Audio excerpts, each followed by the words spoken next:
You've identified the relevant competencies for the position you're interested in. You have a better idea of the competencies needed in the 21st century. Now it's time to think about what you've done that demonstrates your expertise or experience. To start with, think back on your accomplishments journal from the first course. Here's the example we used back then. In the readings, I've included the worksheets we used in case you haven't had a chance to complete those activities. Look back at the pitch sheets you produced in the second course. I've also included that worksheet in the readings for this lesson. Your accomplishments journal and your pitch sheet have some of the material you'll want to gather before writing a resume. Together with these, you'll also use the 20 questions we'll go through in this lesson. I'll take you through them quickly, then you can answer them offline. As we go through these questions, I want you to imagine you are interviewing yourself. But before we do that, I want you to think about some big picture questions. First, why do you do what you do? What's the purpose you've set for yourself in your life?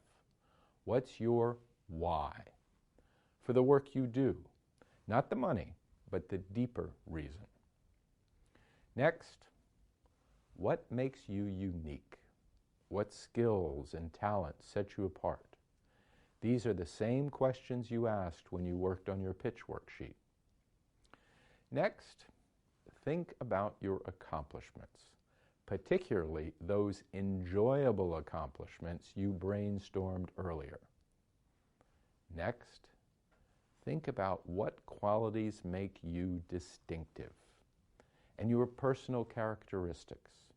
You can refer back to your interpersonal style inventory sheets. Finally, consider what problems you've solved, what projects you've worked on that you enjoyed.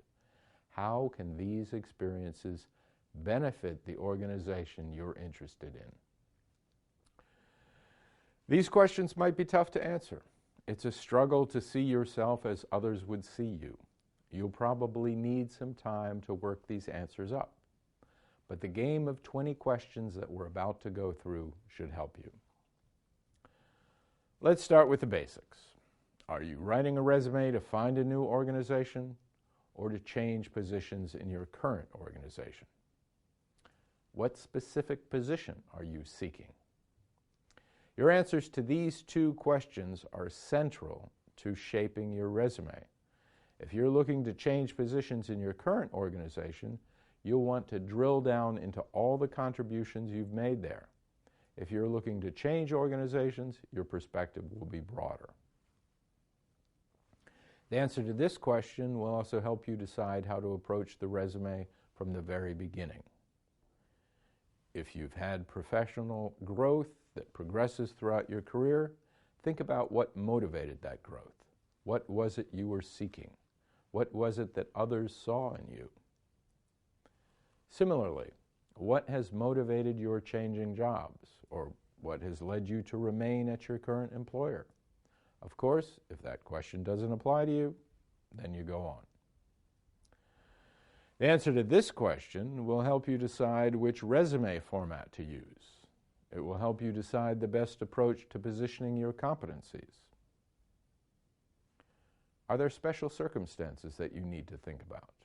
Gaps in employment, perhaps? A major career change that you want to make? Your answers here help inform not only your resume strategy, but also your interview strategy. Next, think about your work history, the positions you've held. What work gave you the most satisfaction? Focus on the tasks that support the position you're currently seeking. What action words describe what you did? Avoid cliched phrases like, I was responsible for X. Look for action-packed verbs and keyword nouns. You'll learn more about this kind of power language in the next module. The next question is also related to your professional growth, but it gets at growth within organizations you've been part of.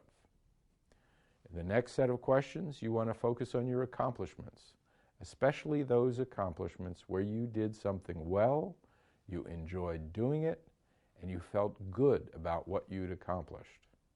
You can use the worksheet attached to this lesson both to identify concrete tasks you've completed and to rate your interest level in doing so. Think on what you did to contribute to the success of an organization. Get specific.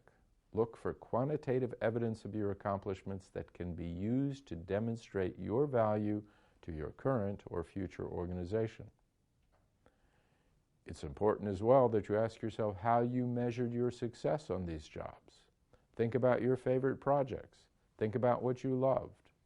Be specific. How about the people you worked with? What traits did they have that had a powerful effect on you? Or any of these mentors or role models?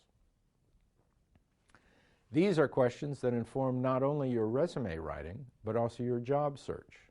Your answers to these questions will help you identify the kind of organization you want to work with, as well as the kind of people you want to work with. On that subject, what did your past reviews say about you? Consider performance reviews from supervisors, but don't limit yourself to these. What have clients or customers said about you, or fellow workers, or students you've worked with, patients you've helped, companies you've consulted with, people you've monitored, people you've mentored, people who have mentored you? Cast a wide net. You will, of course, want to document any education you've received. As you're writing a targeted resume, you don't need to include all your education, but only that which pertains to the specific purpose of this resume. Similarly, you may have received certain awards or honors that support this resume. Perhaps you have a professional license or a certificate that provides evidence of a competency you've identified for the position you're seeking. A related question focuses on special skills you can offer that apply to the position you're seeking. For example, do you have proficiency in certain computer languages or with certain programs or platforms? Maybe you have technical expertise or artistic talent or proficiency in additional languages. Next, think outside the realm of employment. Think about professional organizations you belong to. What positions have you held in these groups? If you're a recent graduate, what organizations were you involved with in college? Is there significant volunteer work you've done? Your answers here might be especially important if there are gaps in your work history. Finally, the question that should drive all your thinking. Why should you be hired over all the other applicants? What makes you the best candidate for the position you've targeted? What sets you apart? This was a quick overview of the 20 questions attached to this lesson. If you've worked through the earlier courses in this specialization, you've already done a good bit of the thinking. If not, it might take you longer to work up this material. There are worksheets attached to this lesson that can help you, but feel free to use whatever format you like. Once you've worked up all the information here, you'll be ready to turn that data into one awesome resume.